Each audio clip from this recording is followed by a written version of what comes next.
Hey, welcome to Guitar Knobs, the guitars, gear, noise, and nonsense podcast, hosted today by these knobs. Tony Dudzik, Pick Guardian. Billy Spitfire Unlimited. And Billy Spitfire, proximity to microphone. Really? Closer? No. Back up. What am I doing? Yeah, just back up. It's too loud? It's real mouthy. Really? It's real It's mouthy. because I was Spitting. over-articulating. Spitfiring. Yeah, you're I was spitting like You're the that. Spitfire bird. Aeroplane. All right. Where I don't even know what I'm doing anymore. Hang on. Do we have a... Hey, everybody, it's me, Todd Novak. Welcome to the Guitar Knobs podcast. We are thrilled to death I'm so excited. to have you on the show. Billy, that's fantastic. I'm glad. Yeah. Are you genuinely excited? It's 2023, man. Yeah, I'm Yeah. genuinely excited The first too. show of 2023. It is. That is true. And we're just getting really, man, we got some great shows lined up, everybody. Let me tell you what. Something tells me we're approaching a magic number we of are. shows. Well, a magic number. But you know what? You know what we're also approaching? We're approaching the time that it becomes uncomfortable to not announce our guest. Guest, who are you? I'm Tim Nowak from Bardic Audio Devices. Oh, Tim, you've been with us a long time. We sure appreciate you, man. I have. You guys have an excellent show here. I've been here since the beginning, whether that's a good thing or a bad thing. You've hung in there long enough. And aside from that, the reason that we're talking to you, the real reason that we're talking to you is because, you know, when you first started, you were just, you know, like, hey, I'm making a couple pedals. And we're like, wow, that's really cool. And then now you've got like 18 pedals, dude. Yeah, it's gotten a bit out of hand, maybe. 18 different ones in your lineup? Is that what you're saying? Like 18 different ones that you manufacture? Yeah. If that's the number Todd came up with, that's what I believe counted. it. I haven't That's counted. amazing. But anyways, we're going to get into all of his stuff. But I just wanted to give a preface for everybody. Tim, where can people go check out the pedals that you're making? They can find me on Instagram. That's where I do most of the social media stuff. It's just at Bardic Audio Devices. And then my website, bardicaudiodevices.com. Hey, ladies and gentlemen, if you are joining us for the first time, Billy, what do we do on this podcast? We talk about gear. Yes. Who do we talk to about that gear? The people that make Milled or bake. the gear. Yeah, there you go. Oh. And, I haven't learned that line yet. And lots of all those things. It's in the line Just a book. cheat Look it sheet. up in the line book, page 27. Yes, and also the movers and shakers. Yes, all And the gear people that all are around makers. I'm like the making new stuff happening. 2023 baby. Happy New Year, baby. Happy New I don't know Year. anything yet. Everything's new Yeah. and shiny. Like Baby New Year. All right, everybody. I love the Rankin and Bass stuff still. Just by the way, I know that we just got past the holidays, but the old Rankin and Bass animations, Yep. I swear, they still get me. They get me to the bone, man. I love them. Baby New Year, Rudolph the Red-Nosed Reindeer, The Year Without Santa Claus, all that stuff. If you could only Love it. watch one of The Year those. Without The Year Without Santa Claus. Year Without Santa, not Rudolph. No. I think No. Rudolph is a superior movie. No, remember I did the whole thing like the I Jingle know, Jangle? I know. But Rudolph is, I mean, that's a tough one to beat. You got it all. Yeah. You got a Well- Bumble in there, for God's Yeah. sakes. Anyways. But what about Rudolph Shiny New Year? Yeah. I'm not a big fan of that one. I don't know. That one's that's Cornelius and you know the whale and everybody and Yeah. that's my second. That's number 2 for me. Really? Yeah, yeah. And number 3, it's the one with Year Without a Santa Burgermeister Claus. Meisterburger. Oh, Santa Claus is coming to Santa town. Claus is That's coming right. to town. Meisterburger. Yeah. So, anyways, wow. You guys are like, So I wow, can't believe- Stop wasting my time, you morons. I can't believe Rudolph is not in your top 3. It's not. Wow. It's not. You know why? Because Rudolph's dad was a jerk. He was. He was a total jerk. Well, You know, what do you mean you got to cover up like you're not proud of your kid? What the heck's wrong with you? Yeah, you might he's do the pretty same lame. thing if No. your kid had a big shiny If my red kid looked nose. like you, I would still be proud of Hey, you. you know, out there in Really? the wild, Yes. it's Oh, that survival makes of me the feel good. fittest, you know. Right. Anyways, all right. We've digressed long enough. We've got a great show because we're going to talk about all kinds of cool guitar stuff. And we're going to do that in our Rode mics. Thanks, Tony. Thank you to Rode for providing these fantastic pieces of audio equipment. And they're capturing our voices going. This is, we are approaching our 7th anniversary, too, in April. Wow. That's nuts. Anyways. Wow, I can't believe I've done this for that long. Yeah. I also wanted so I've been teasing out, a bunch of giveaways and stuff. And I decided that instead of trying to jam them up into the Christmas thing where people weren't really, it's like there's a lot going on and packages flying everywhere. And I'm like, nah, you know what? You know what's better than that? It's getting Christmas after Christmas. So starting this weekend, which would have been the first weekend. So by the time you're hearing this, that weekend has passed, but we will have gotten it. Anyways, they're going to start flying out the door. Pedals and stuff. We've got all kinds of junk. It's really exciting. Anyways, what's going on in our music world this week? Let's find that out, shall we? We're going to start off with Tanya Belansky and then kick it over to Tim Nowak of Bardic Audio Devices. Well, this week, Todd, I brought in for you guys to take a look at the Les Paul Custom Jr. Piece that I put together. And the reason I brought it in is I had Zach at Brandon wind a wonderful pickup. I just asked him, I gave him some basic parameters. I told him I wanted, basically a hot PAF. And he sent me something. I have to admit, when I first installed it, I metered it out, and it read about 8.87, which is on the hotter side of a PAF. But after I got it installed and set up and everything, I mean, I would, if I was doing a blind ear test, is that what it would be? A blind ear test, I would swear that this pickup was much hotter. And I mean, it's to me, it almost gets into the territory of like a JB from a Seymour Duncan JB, but it doesn't meter nearly as high. It's got Alnico 5 magnets in it, which helps with the volume. But I mean, it just seems like it's a much louder pickup than it, if you read the resistance off of it. So I don't know what kind of black magic that Zach is doing over there at Brandon Wound, but my God, keep it up, Zach. This is a great pickup. That's awesome. Excellent. All right, we are going to go now to Tim Nowak, and we're calling. This is the new year. It's the new year of pronouncing his name the right way. We've been doing it wrong. 7 years of doing it wrong. Tim, we are so sorry, but we're gonna make amends. The whole episode. We promise to call you Tim Nowak. Okay? I can't wait. I know. I can hear the anticipation in your voice. Well, I just finished a project I've been working on for a few months now. I started a new guitar kit. I got a Tele thin line style kit from Fretwire. Oh. Great place to buy really solid kits for pretty cheap. But I just finished that up. Painted it. A thin line is not exactly used so much in the world of heaviness. No, I got this so I could play some country. Okay. Playing. Yeah. And I say that because, Tim, you make a lot of pedals that are sort of aimed at the heavier side of things. Yeah, I do. Yeah. But heavy pedals can make almost any guitar heavy, I think. Yeah, okay. That sounds about right. Please continue. I'm sorry for interrupting. So it's taken a while just because of all the stuff I've had going on, moving between Chicago, Michigan, back to Chicago now. But it's finally done. I painted a yellow on top and have a nice dark grain back. Looks like a really classy instrument. A dark grain back? A wood grain back. Oh, that's cool. So you just painted the top kind of like a Monson. Yeah, Bowie's- exactly. Bowie's and got- it has a bound body, so it splits that up perfectly. That's cool.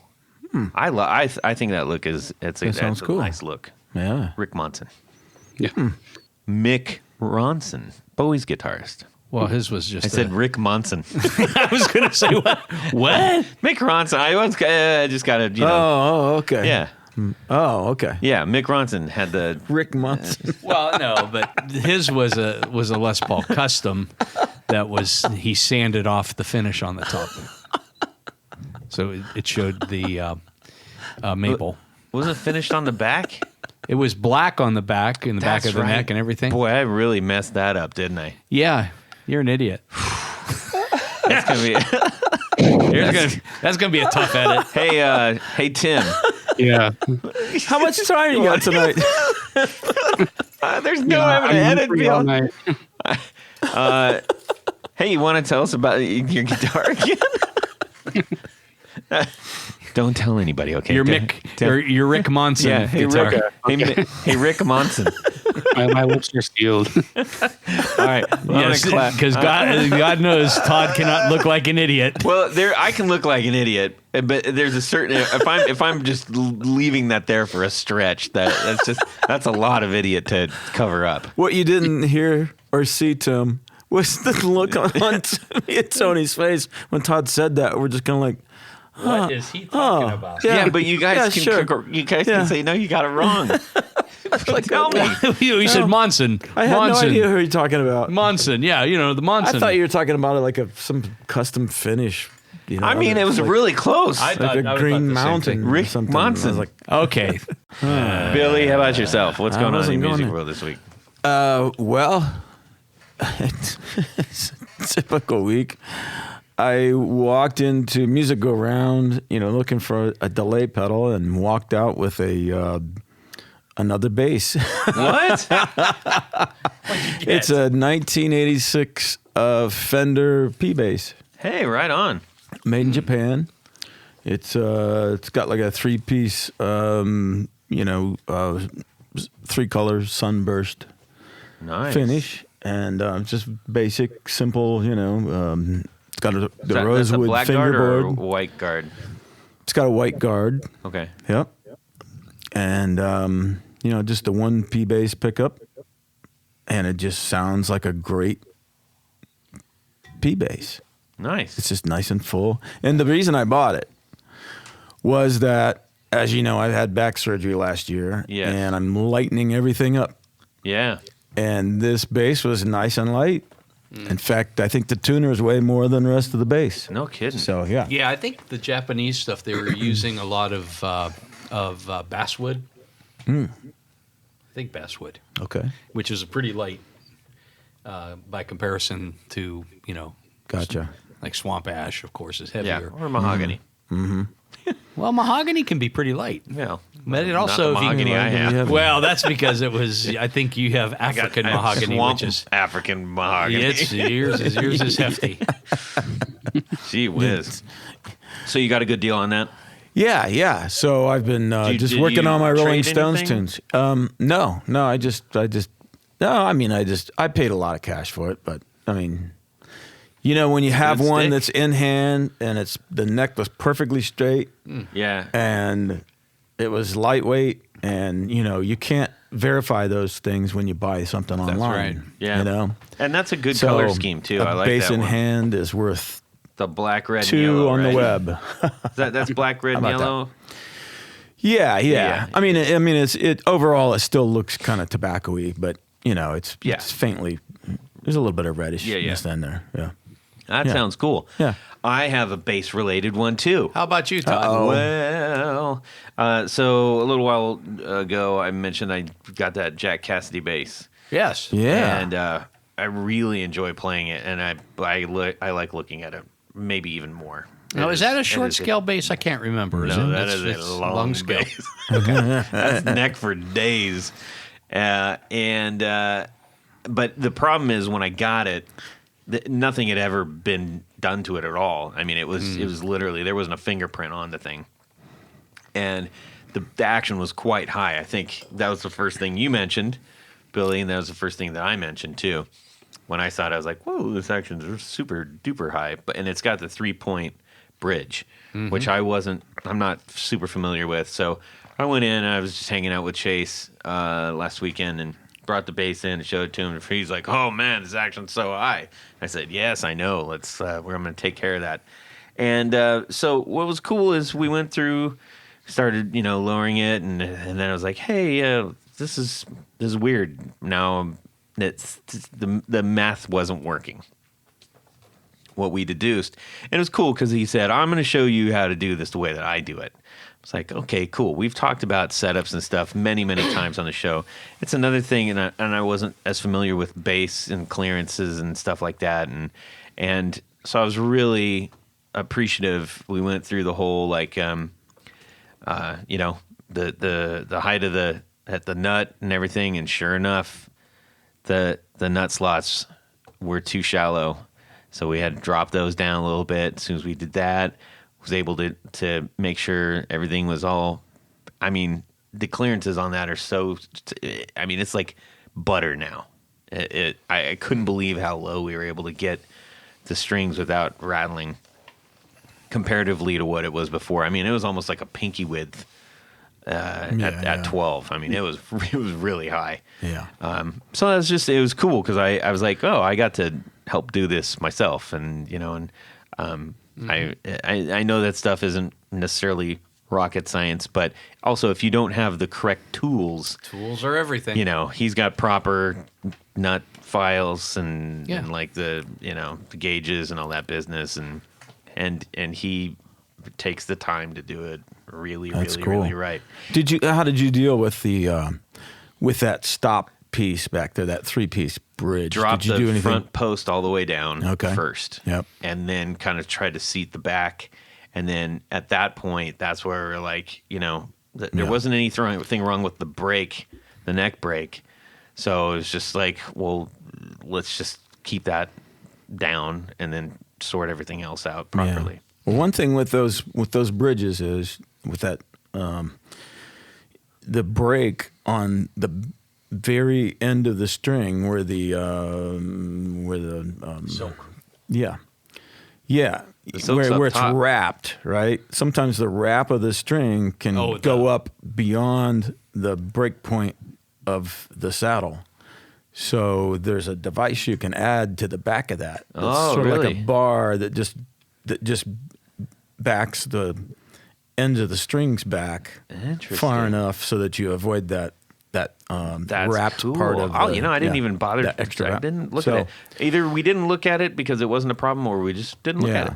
Yeah, well, sometimes it's not a problem, but sometimes it is because it's just, it depends on what kind of strings you use. Yeah. And, I gotcha. yeah. No, I'll check that So out. as soon just as I get keep home. that in mind. If you find that, man, I tuned this all up, it's like I've intonated it on the open string, I intonated it at the 12th fret, and sometimes when I play this note, it sounds weird. Yeah. Sometimes it's because of that break, just, that Yep. wherever it's vibrating. you Yeah. know. And Yep. if you ever wanted to upgrade that, Hip Shot makes a really nice replacement for those old 3-point Gibson bridges. Oh yeah. Mm-hmm. See, I don't know a ton about all the extra bass gear, but I do really like just kind of if for whatever reason, bass seems to be a little bit more.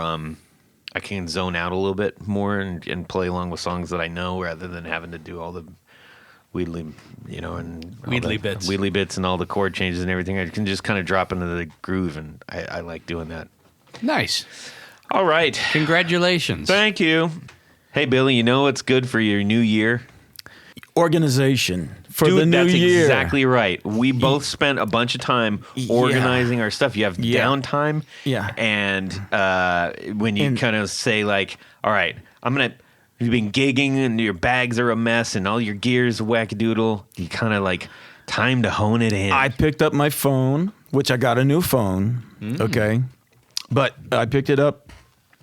I found the Tour Gear Design website, and I ordered a whole set of patch cables for my pedal board. That's what I did. That's awesome. That's what I did for Christmas. Did you use? Yeah. You used our code, right? And I used the code. There you go. You just type in the guitar knobs where it says, it asks you for the code. Yeah. You don't have to type in a number or anything magic words. You just say the guitar knobs. Yeah. And you get to 10% Yeah, off. 10% That's cool. So discount, you got a whole bunch of different lengths and all kinds of that business. I got it. Well, I got them all 9-inch. What? Thinking that they were really long, but that's I could have ordered some longer ones. How long is your board? It's a little tiny board. Well, It's not- Sometimes when you have pedals on the top and pedals on the bottom, and you Oh, go yeah, up 'cause and you're going to down, two- yeah, and, okay. And I have a lot of vintage pedals too. Yeah. that have like, Sure. the in and out is swapped on the top, and But that you just gotta points do it out yourself. the why those things are so great. Yeah, because they're- if you want yeah. if you want a foot long one, you can get a foot long one. If you want a 3-inch one, you can get a 3-inch. Yeah. It's great. Go to tourgeardesigns.com and check out all the sizes and all the shapes and everything and all the colors, which only comes in black. Hey, Todd, Yes, Tony. for a better new year, Yes. buy some tour gear. He's been sitting there the whole time waiting for us to stop so he could throw that in there. But he's right. He is right. Anyways, thank you so much to Tour Gear Designs for sponsoring our 4 on the Floor. Let me get some of this. I'm rolling with that one. Wait a minute. 1, 2, 3. 4 on the floor. All right, Tim Nowak of Bardic Audio Devices. What is your brand new 4 on the Floor? So last time I did a board based on bass. Now I'm going to do guitar. Nice. Yeah. So my first one is the Mutron Phasor. Ooh. It's it seems to be one of the lesser known ones out there. It's just the 2-knob version with the power switch on top. Input and output positions are switched on the back, just like Billy was saying earlier in that wonderful ad. What I really like about it is Thank you. how, I'm glad how you slow appreciated that. the phase goes. With Phaser, I really like to turn it down all the way. Well, turn the rate all the way down and turn the depth all the way up. I'm like, that's a weird way to use a phaser pedal. I love this phaser. I turn it all the way down. It's great. It's great because I know it's there. But I love hearing it go in and out, just swoosh in between, from like chorus to verse, and it's just a really magical sound, I think. I think you're right. What about number 2? Number 2 is the Alexander Pedals Syntax Error 2. Interesting. I just got this one over the Halloween weekend because they came out with a special artwork variant that has the Castlevania NES style artwork on it. So I couldn't resist grabbing it, and also turns out to be a great pedal. The artwork really matches what this thing does. It's a great 8-bit kind of machine. Your guitar sounds like it's been through retro gaming history and back, and it's beautiful. I don't know how to use it completely yet, but one mode I've really enjoyed with it is the air setting. That's like a broken lo-fi reverb delay where the repeats or the air has a very broken up, grainy kind of sound, and Which sounds exactly like an old arcade audio.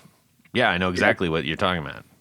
Yeah, I haven't found that anywhere, and I love playing some old 8-bit tunes, so it's just a must-have for me.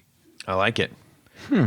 That's very cool. You pair that with a B-bender, man, you got yourself a winner. Anyways, how about number 3? Number 3, I'm not sure if this has been on here yet or not, but it's the Electronic Audio Experiments Halberd. Yes. Oh, yes. The V2 specifically is what I have, Okay. but this could be on my guitar or bass board. It just provides a great medium to high gain overdrive. And I think what what John did with the V2s substituting for that germanium transistor, it really keeps all the tone the V1 had in all its glory. And mine is a little bit sentimental. I got it as a secret Satan pedal from a builder group I'm in, and Elod from Gear Ant painted it in a special metallic or in a sparkle purple color. Really, that's cool. Yeah, it's a beauty, and every time I see it, I think about those two amazing builders, and I could never get rid of it. And luckily, it sounds amazing. That's killer. Yeah, that's a great sounding pedal. It packs a lot of muscle that doesn't over muscle itself. I know that sounds a little bit weird, but you can really dial in nuances while having a lot of muscle. And I think a lot of pedals suffer from just being too much muscle and not enough finesse. Yeah, I think that depth control on it helps a lot, varying the low frequency pre-drive. I think that's one of the best controls in that thing. I agree. I have the V1, and that was, I remember first time I played it, I was like, holy macaroni. Woof. Now, is the rule that if we mention electronic audio experiments, or does it have to be John's name that we have to drink? John who? Schneider. I was trying to get him to say it. Oh! Thanks, Tony. Good one, Tony. You ruined it. Now we can't do it. We had the opportunity. It slipped away. No. Yeah. So I ruin everything. What's number 4? Number 4 is the Earthquaker Devices Hizumitis Fuzz Sustainer pedal. Ooh. Not sure if I said that right. Probably. But I'm sure most people know what I'm talking about. It's Earthquaker's collaboration between Wata of Boris. It's based off of her own elk sustainer pedal, which, if anyone doesn't know, is the elk was like a cheap kind of ripoff of the Big Muff made in Japan, and the parts inside of it had a really wide tolerance, so it was really the case that from one unit to the next, they sounded completely different. So they had to get her actual unit and look inside of it and measure the components in order to get what her sound was. And I think they really nailed it. It's just a powerhouse of a pedal. If you ever just want to wake up the neighbors, that's the tool you got to use. Yeah. Well, now you're in a new town, so you should establish yourself.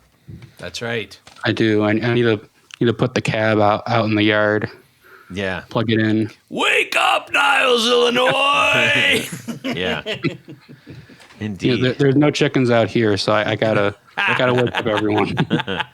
Well, that's cool, man. I appreciate that you mixed it up a little bit and went El Guitarro on that one. That's nice.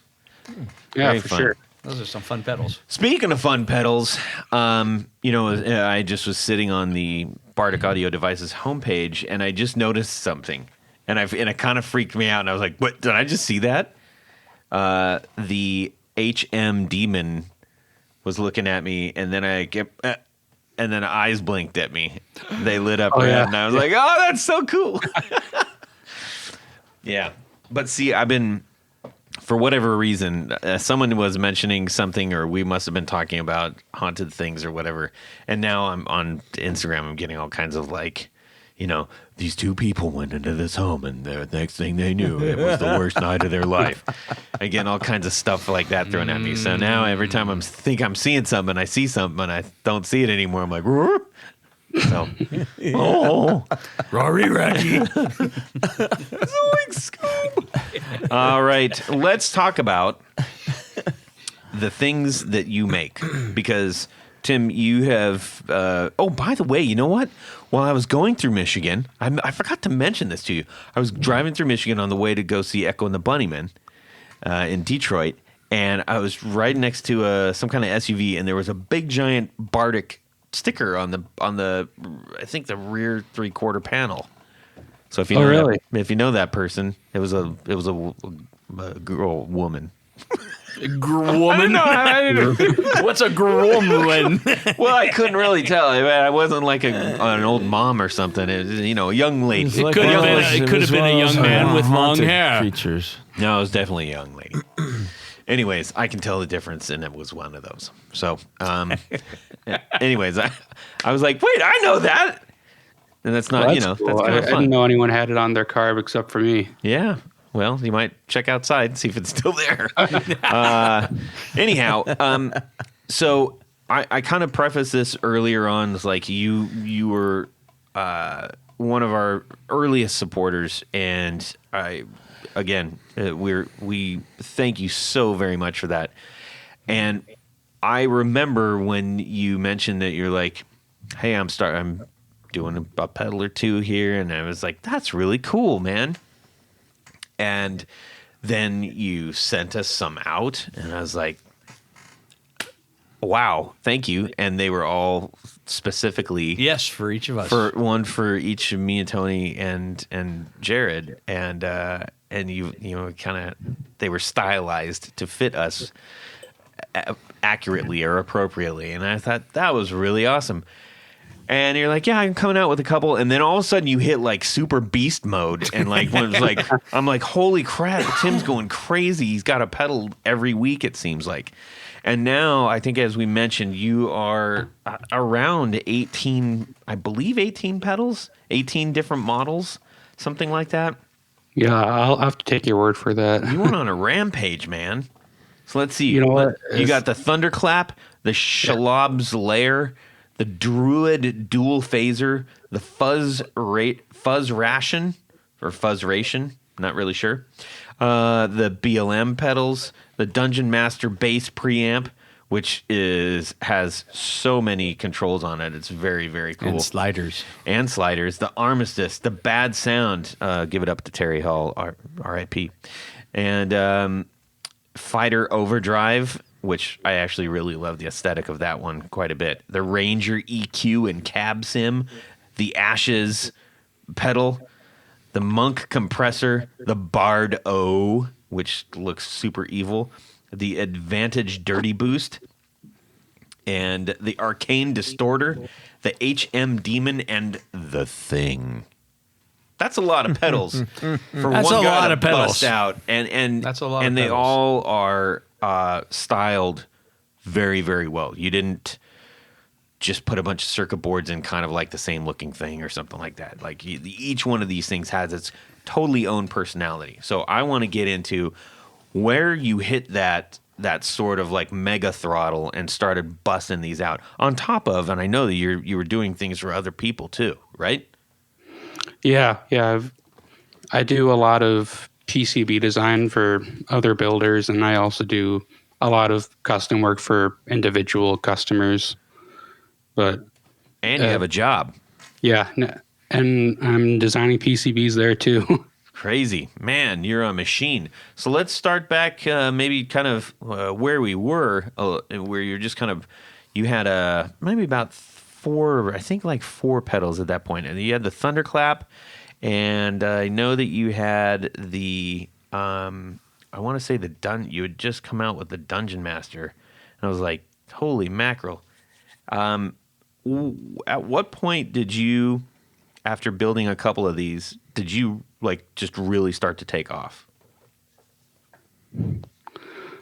Oh, I don't know if I can pinpoint that, but I think in this past year, it's been the end of COVID now for a year and a half. I think we keep on saying it's the end, but I've just been stuck. And what better way to use my time, I thought, as to design pedals. So that's what I was doing, and started out slow at first. I had those first couple pedals, and then you just get deeper and deeper into the rabbit hole of circuit design and seeing what the possibilities are. and new chips come out where that expand your possibilities, and then your brain just lights on fire. And before you know it, I have a backlog of schematics in a folder on my computer, and I'm just sitting there. And a lot of them, I just want to make one or two of just to figure out what the sound is. And I knew I can't do that. It was just too much. But then I decided at the new year of last year, a year from now, that I was going to design or release at least one pedal a month. So, which is insane, because let's talk about one pedal a month. It would be really easy to say, hey, I have an idea, one idea a month. But that pedal a month is also your PCB design, getting all the parts, getting all the enclosures, doing the design, getting all the packaging and stuff, testing, etc., etc. Like, that's a crap ton of work. Oh yeah. And I don't know if you knew that, but aren't you glad I'm here to remind you? Yeah, I was lucky at the time. I was only finishing up my last semester of college, so. But I decided I needed to take a different approach, so I started designing a pedal for each class in Dungeons and Dragons. So that's what all those like monk, ranger, fighter are. They're all kind of the same style, but with their own little pieces of artwork in them that kind of define what they are. And I tried to match up effects and features that kind of fit them. And it's been a really fun design exercise. So you're able to you got pretty niche-y going on. Has anybody got a Nietzsche joke? Or no? Okay. You got bass players and D&D players. I got an itchy knee. You got an itchy knee? Yeah, it's that time of year. It's dry itchy around knee, these parts. song, okay. I drink, therefore I. Okay. All right. Well, I blew that one. How has the response? What was the response to your D&D stuff? Well, once you start making D&D pedals, I found that you really get put into this subgroup of pedal culture with a lot of Doom folks who are really into D&D. But if it's not a super doomy pedal, then most people aren't particularly into it, except for the real nerds, I like to call them. But yeah, well, I mean, making so much or making so many different things, you kind of have to do the trade-off of selling fewer of each of them instead of a lot of one. Yeah, I get that. But you really are rolling the dice if you're building D&D pedals. Yeah. I got a snicker. That's cool. Now, originally you kind of were, I don't want to say you were not fully out there with your graphics, but at some point I was like, whoa, you went from like slapping your logo on there to like full-blown graphics. How did that come about? Yeah, so at a certain point, I decided that I want to get a little bit bigger with this Bardic stuff. And the look is as important as what's inside. I had what's inside down for the most part, but I do not have the art or graphics skill to make a beautiful looking pedal, at least not then. So I started to find artists to work with that help me design the graphics on the pedal. One of my main artists who did the HM Demon, the Thunderclap, and the new ADB and Bardo pedals is Dale Atkinson. He's he comes from, I think, a similar world as you, Todd, and kind of branding for real companies, not people like me. You're a real company, man. But I know what you're talking about. Yeah, like Yeah, but Fortune 500 is a little different than your, Yeah. small biz. I got you. but he's been a great person to work with, and I think his artwork just speaks for itself. I have a pedal or a circuit, and I describe it to him and a little bit of what I want the art to look like, and he just knows what to do. It's just amazing. That's cool, man. These things, it really elevates your efforts, and that was one of the thing I was really happy to see because, obviously you have a lot of ideas and you're talented in your PCB, and your early pedals were sorting to get into at what version of my logo can I use on this pedal? And to see you just like explode, I think was the Dungeon Master. The Dungeon Master might have been the first one that I maybe really saw. You go like, wow, you went for it and you totally nailed it. Yeah, and that one was I actually did the art on that one myself. No kidding. So What do you, man? You got skills to pay the bills. What's wrong with you? Oh, that's really good looking. Thanks. Yeah, I think some of the stuff you can tell who did what, but I've started to become a bit of a intermediate user of Adobe Illustrator. That's awesome. Oh, nice. That's super cool, man. It's just one of those things you don't think about when you want to start a company. Like, your look is a big part of it, and I'm just a tech guy at heart. I can design it for you, but I don't know how to sell it.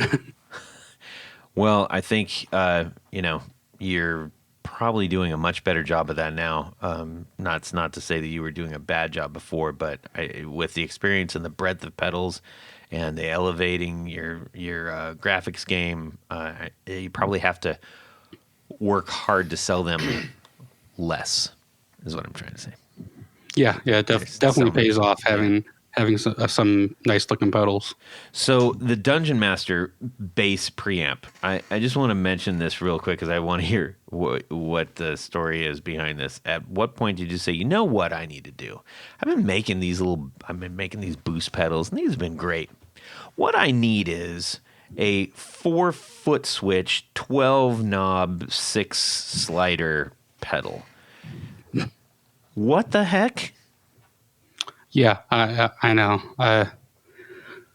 Well, I've always liked the idea of not needing a pedal board for certain things. And with the Dungeon Master, I figured out how to make the pedal board. Because that's really what it is. If you have that, you're on bass, then you really don't need much more. The preamps were chosen off my favorite bass amps I've used.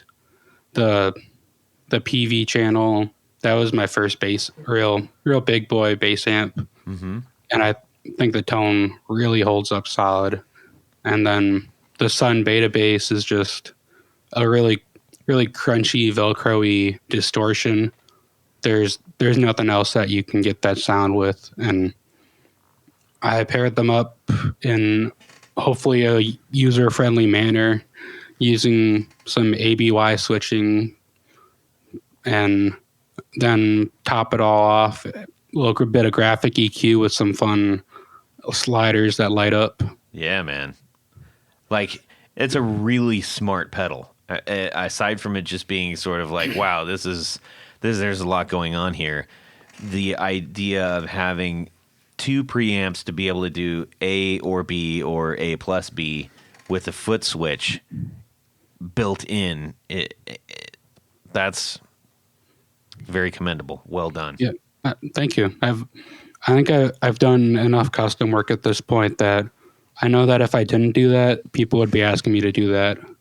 Yeah. And I thought I might as well just do it from the beginning. So that must have felt like a pretty huge accomplishment, I imagine. Yeah, the circuitry to make that possible and to make it as quiet as possible was really difficult to achieve. But I'm very proud of how it turned out. Probably one of the pedals I'm most proud of making. Are you still making those? I am. They're on a hiatus right now as I redesign things a bit just to make them easier to build for me. It's a lot of work putting 12 knobs on a pedal. You think? Yeah.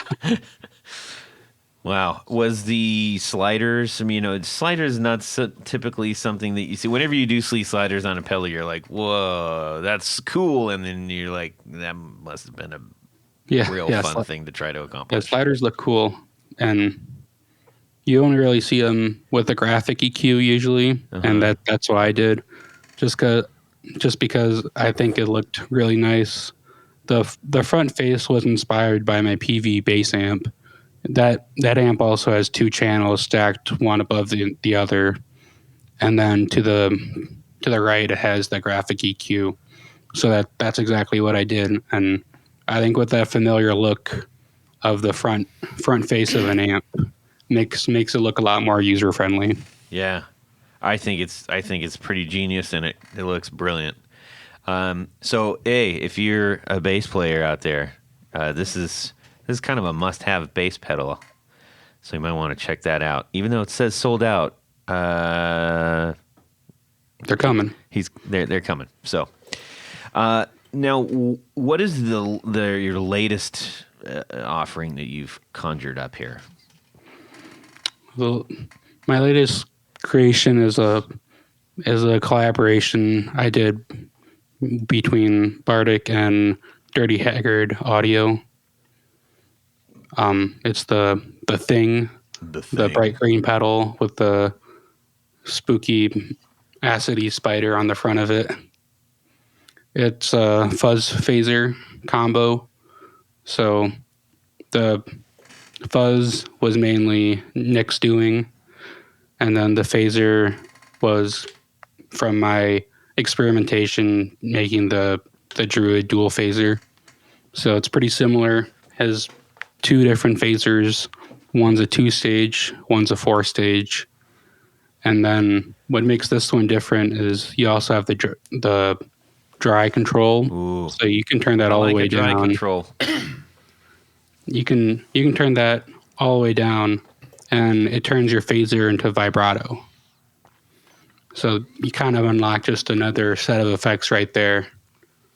And the thing that I think makes this thing stand out is the 3 toggle switches for each of the signal paths for the dry, phaser 1, and phaser 2. So I also love toggle switches. Yeah. Switches are fun to switch. They are. And what those especially do, micro toggles, like for whatever reason, the little tiny micro toggles. Oh man, I just want a pedal full of those. But the switches control where everything's blended together if it's blended pre or post fuzz. So you could theoretically have both of your phaser signals going through the fuzz, but your dry signal completely bypassing it. Huh. Or any combination of that. So you have some weird kind of almost like playing around with the switchboard. Now, is this a bass pedal too? It's an everything pedal. It's an everything pedal. Are you kind of? I know that you have bass pedals and guitar pedals. Do you think that you're doing more bass over guitar, or are you starting to do more everythings? I think I'm doing more. I've been doing more guitar stuff recently, or guitar focused. I have a hard time deviating from making it usable on bass, since that's my main instrument. Uh-huh. But I think some things it's a fun challenge to design a purpose-built for guitar because they're two different instruments. They require two different things, and sometimes you can't blend those together. I hear you, man. I feel that to my bones, man. For whatever reason, I really, really love the look of the Fighter Overdrive. I don't know what it is about it, but I really love that. Like that, when I see that, that kind of feels like my band a little bit. I see a little bit of my band in there. What is the? I guess what's that based on? Is it based on anything? Yeah, so the Fighter's an overdrive. It's your basic, I guess, tube screamer style would be the best way to put it. But it has a 2-band EQ for bass and treble, and those are active, so you can boost and cut. And then different clipping settings. So there's silicon, combination of silicon and LED, and then completely open op-amp clipping. So I really tried to make the most versatile overdrive you can with a limited number of controls, so it doesn't end up like the Dungeon Master. I hear that, man. That's cool. I like the fact that you just have an overdrive. You got a lot of insane pedals that do a lot of insane things, and we could do several episodes going through every one of these. So we aren't going to do that. But you know what my favorite is? What is your favorite? My favorite is the Punk Bard. The Punk Bard. It's one knob. The rocker verb. The rocker verb style one knob overdrive. Where is that? I don't think I have that up on the website right now, just because they're on pause. I have it. I have it on my website. Oh, there it is. That's really weird. There it is. Yeah, because if you there it is. If you go to products, okay. If you just do products, okay. Word to the wise, everybody. If you hit products, that one doesn't show up. If you hit pedals, this does show up.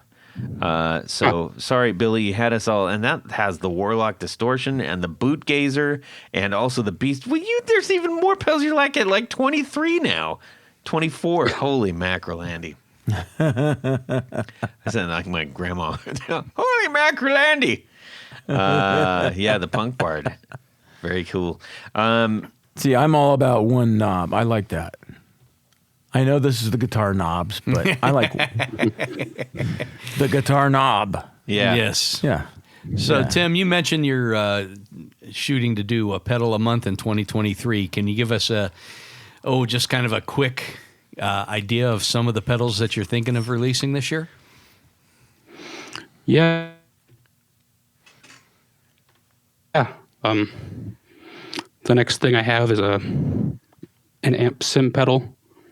Kind of trying to pull out all the stops I can to make that as realistic as possible. Wow. I can't say which amp or style it's based on yet. Still figuring that out. You can't or you won't? It's, I can't. Okay. Just checking. Those pesky trademarks. Yeah. Do you have some cool graphics planned for that? Yeah, I have some more simple, subdued ones, but classy. Okay. And if the circuit works out, these are my test graphics. Then I might hit up Dale and see what he can do. There you go. Make it look banging. Too cool, man. Well, Tim, you've grown hugely since our last discussion.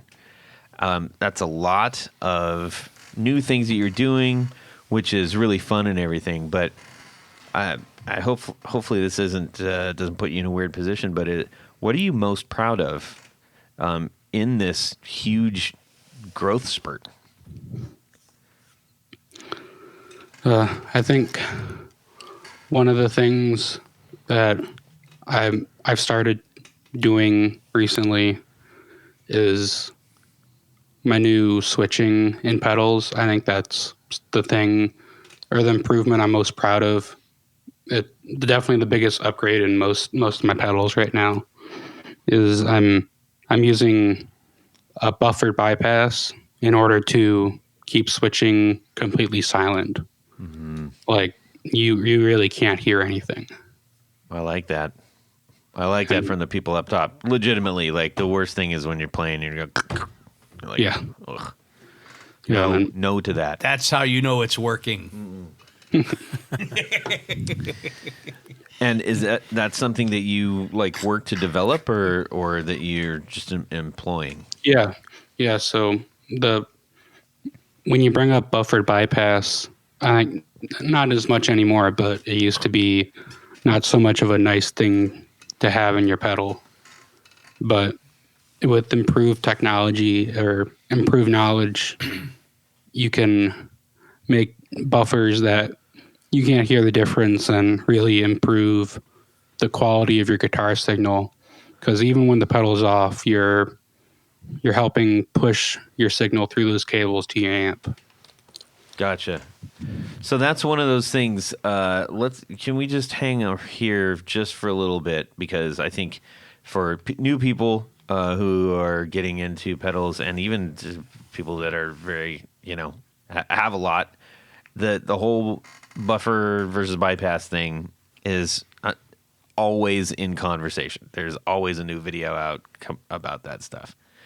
Tony's shaking his head. No, there's not. I watch the videos, Tony. You don't watch the videos.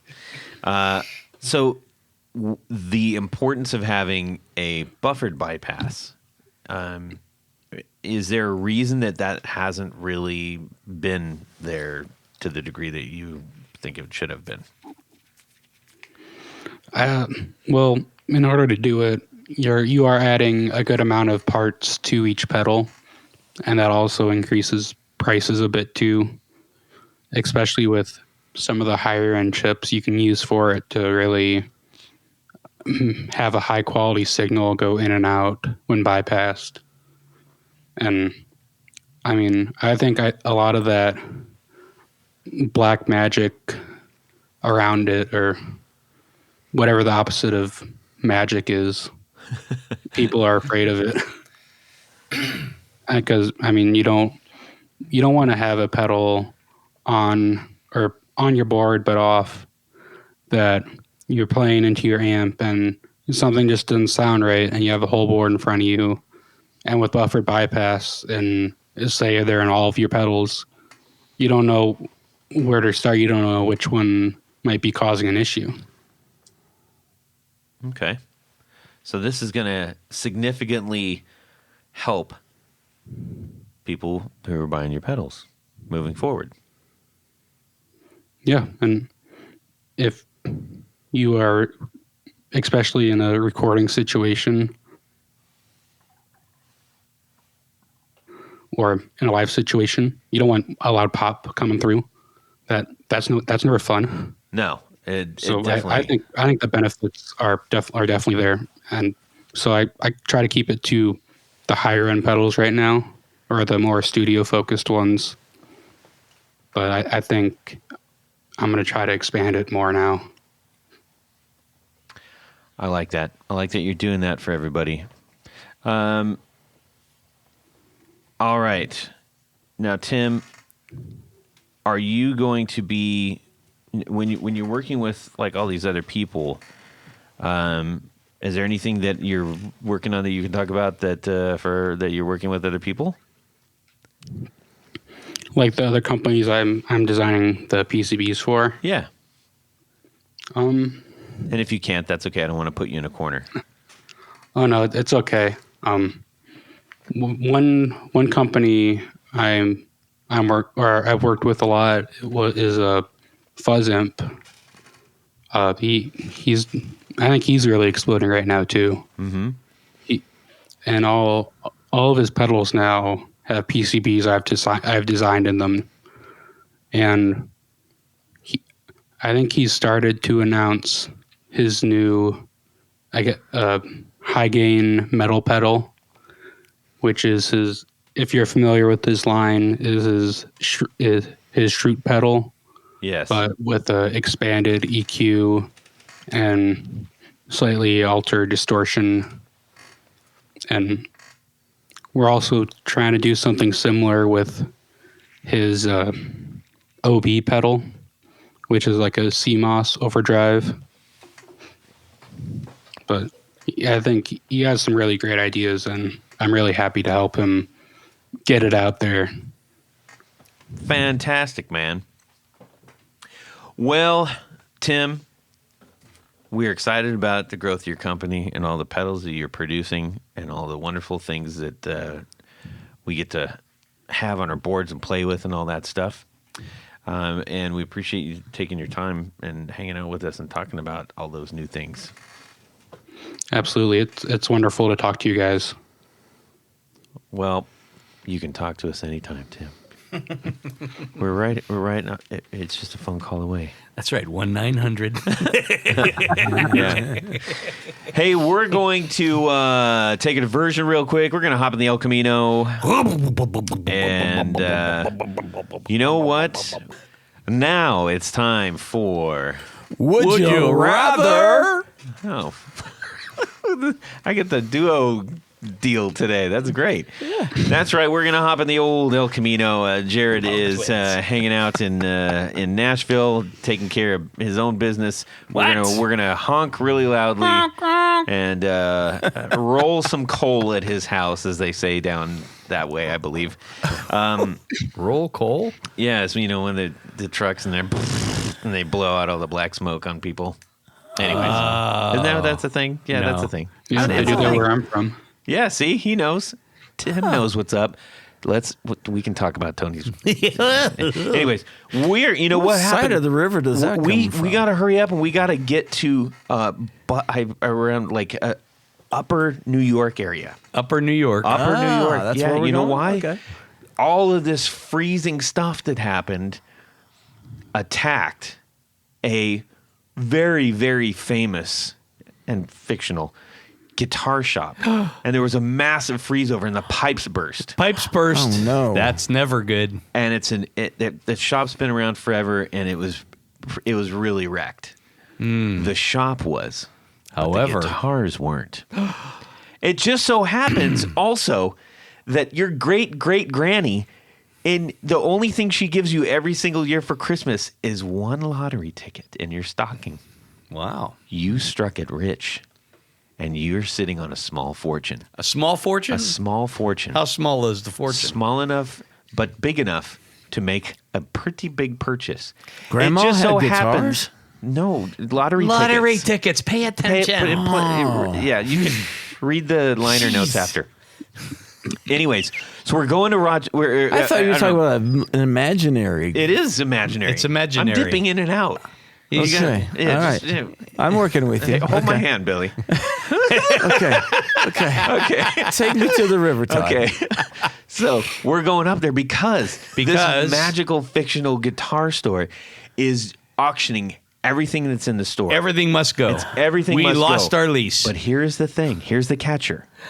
There are some extremely rare and famous guitars in there from people who have played them. They've been Celebrity owned. celebrity owned, the whole nine yards, right? And people, this is a destination shop. Okay. Now, the stipulation is by the owner because he doesn't want some shenanigans pulled. No shenanigans. The winner of this auction can keep all the guitars for themselves, never to sell or play them on stage. Or put them in a museum where everyone can enjoy them. So, would you rather? Now, if they're in the museum, can you play them? No. No. You might have to make a museum with the rest of your fortune. This reminds me of Kurt Vonnegut's Bluebeard. And Yeah, his I was thinking the potato same barn. thing. What?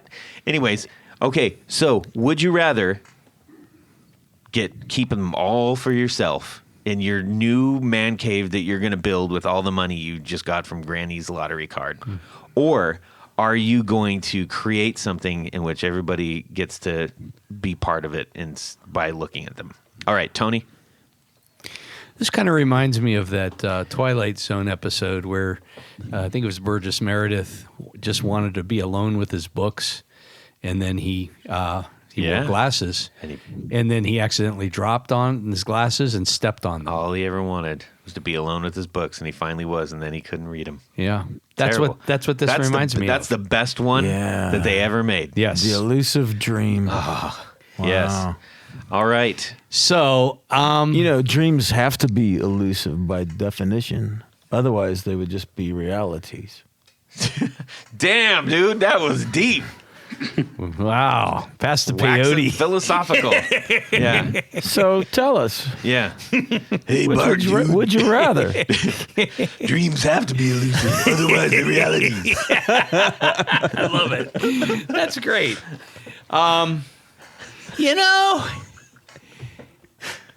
I don't think it would be all that fun. I mean, yeah, it would be cool to own all of those very cool guitars and things.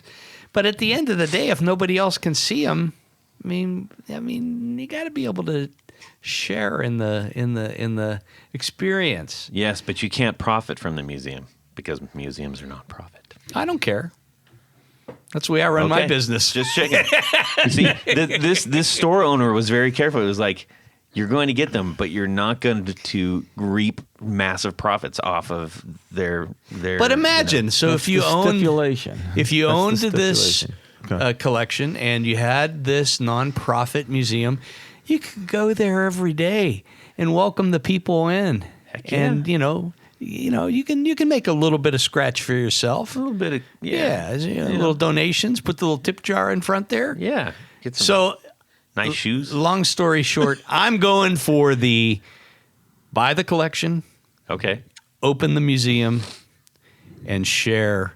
And one of the things in my museum is you will be allowed to play those. You can't. You can't. It's a stipulation. It's not a stipulation. You said the first one that you could not. No. Yes. No. So no one's ever going to play these No guitars. one's ever going to play them. Unless it's only you, ever. That's so sad. That is very sad. It is I sad. don't like this. But that's why it's a would you rather. I don't like this. Where's Jared? All right. Jeez. Billy, what are you doing?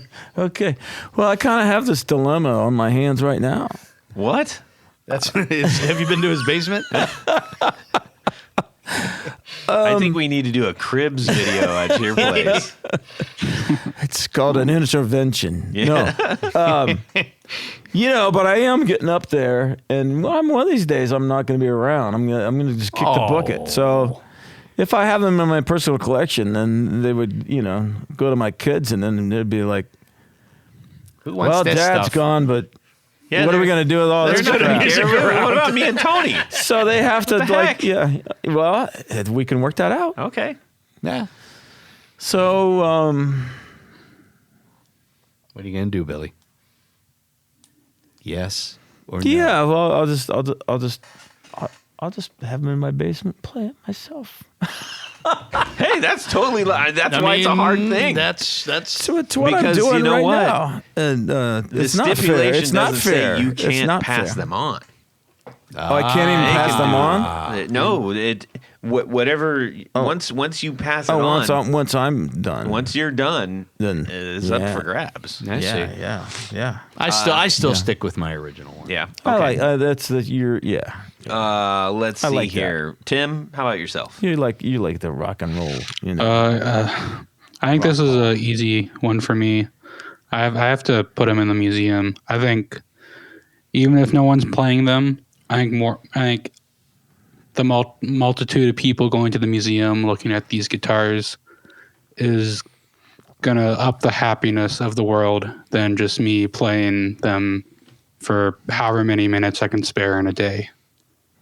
That's a fair assessment. And eloquently said. And I will open a concession stand that sells hot dogs with a blend of mustard, That's my hot dog. Dill relish. Dill relish. And crunched up Yeah, you potato forgot chips. the celery salt. Oh, the celery salt. and crunched up potato chips. And that's what we're going to sell. So you got the food truck outside the museum. There's going to be some hungry people. But like you know that. what? With my scenario, I have them gonna in be my called room. I Tony's can play Bologna them, Sticks. and I can tell all yous about all these guitars That's I'm true. playing. That's true. And I could share with the world in that regard.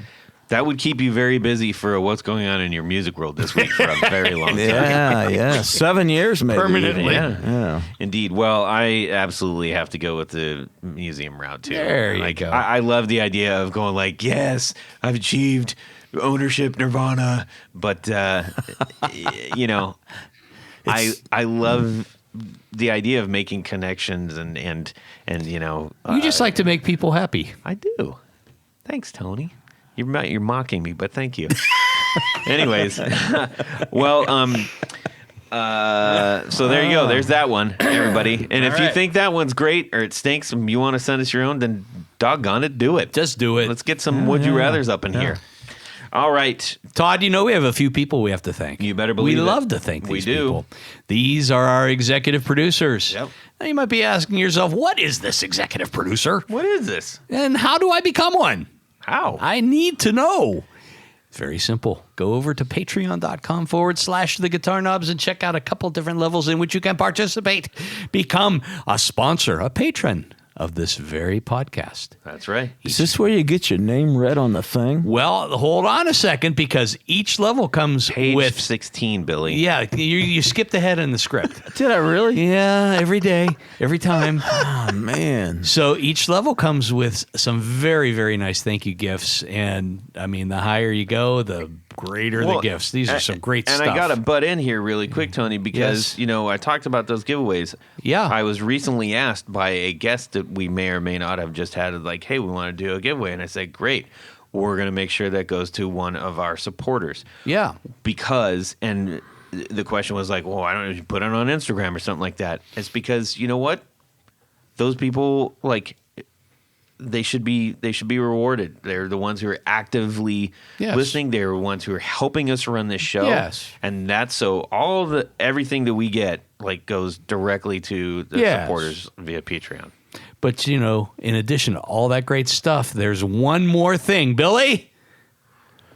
You get your page name 16. read on the thing. You get your name read on Paragraph the 2. thing. And that's what I'm going to do right now. So special thanks to these executive producers. Big breath in, big breath out.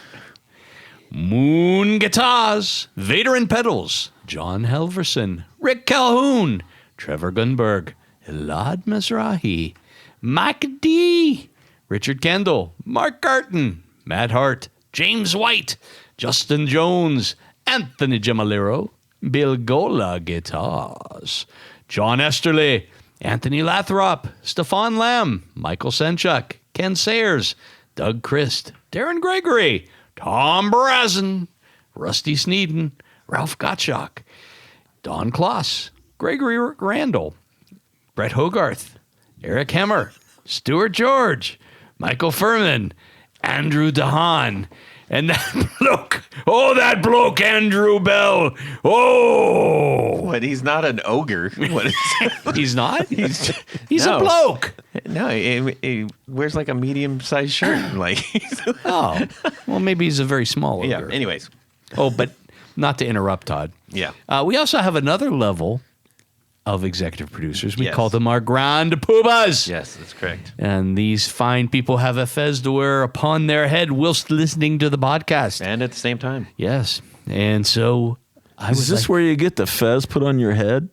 yeah, you get your fez that put on your head yes, on the thing. among many other things. Okay. So special thanks to these Grand Poobahs. Tommy Manasco, Ricardo Igareda, David Kaminga, Brandon Wild Pickups. Thank you, Zach. Hex Matos, Michio Murakishi, Bob Crouch, Jack Cadian, Sam Jett, Tyler Rhines, LSJ Music Company, John Williams, James Pennington, Adam Johnson, Steve Keys, Cody Foster, Science of Sound,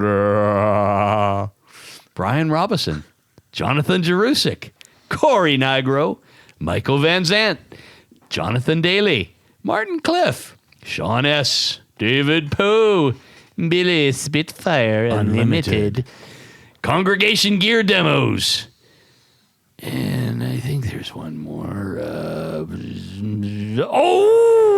I think it's Tim Nowak. Well, that's right. I think We're going to say it right. You said it right. Tim Nowak. 9-ish. Yes. All right. Well, thank you so very much. Truly, we're looking into a great year of a whole ton more of interviews. I know that they are getting a little bit longer.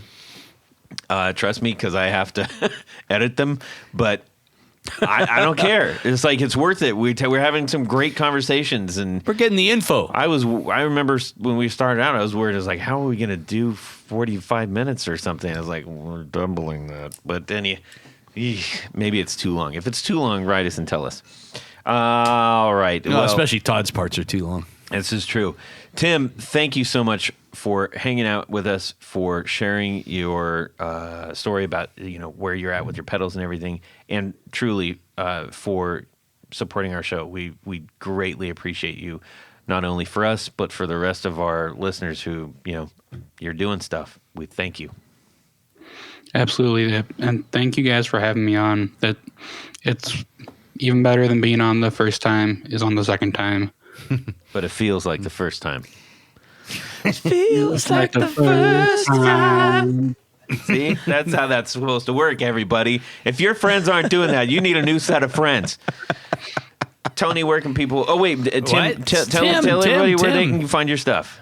I've been You turning. can find my stuff on Instagram at Bardic Audio Devices or on my website, bardicaudiodevices.com. Perfect. Tony?